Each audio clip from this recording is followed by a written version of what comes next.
এই ব্লাউজটা পরার জন্য আমি খুব উৎসাহী ছিলাম রাইস সেরিমনিতে। আমি জাস্ট ভাবতেই পারছিলাম না যে আমার মেয়ে এত বড় হয়ে গেছে, নিজের গিফট নিজের হাতেই ধরছে। হাই, আমি বিদিশা ডায়েরি থেকে বিদিশা বলছি, and she is my first child, my only sister. Okay, চলো আমার সঙ্গে রেডি হবে, তো চলে এসো। আমি ফার্স্ট ইউজ করেছি রেনের এই ফেস প্রাইমারটা। তার আগে ভালো করে মুখ ধুয়ে নিয়েছিলাম। এই যে একটু ঠং করতে এসেছি ক্যামেরার সামনে, চোখ নাচিয়ে মুখ নাচিয়ে চলে যাচ্ছে।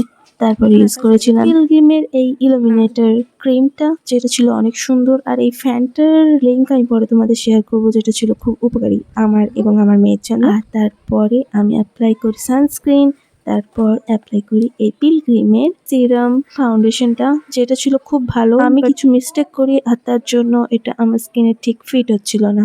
তো আবার মুখ ধুয়ে চোখের তলায় কনসিলার লাগিয়ে ফেস পাউডার দিয়ে সেটাকে সেট করে চোখে কাজল, লিপস্টিক আর লাইনার দিয়ে আমি রেডি হয়ে গেছিলাম।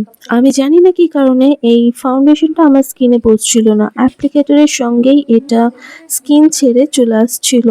কিন্তু আমি যখন হাতে অ্যাপ্লাই করেছিলাম এবং সেটাকে ধোয়ার জন্য ট্রাই করছিলাম, এটা কিন্তু হাতে ঠিকঠাকই ছিল, মানে এটা ওয়াটার প্রুফ।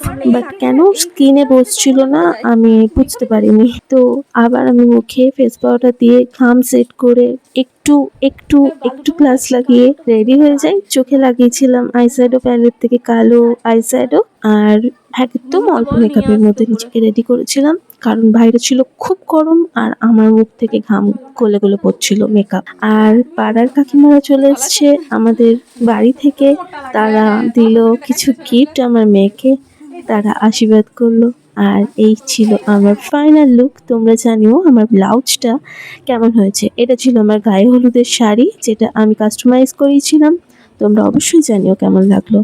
তো ব্লাউজের লিঙ্ক আমি অলরেডি শেয়ার করে দিয়েছি, তোমরা জানিও আমাকে কেমন লাগলো। বাই।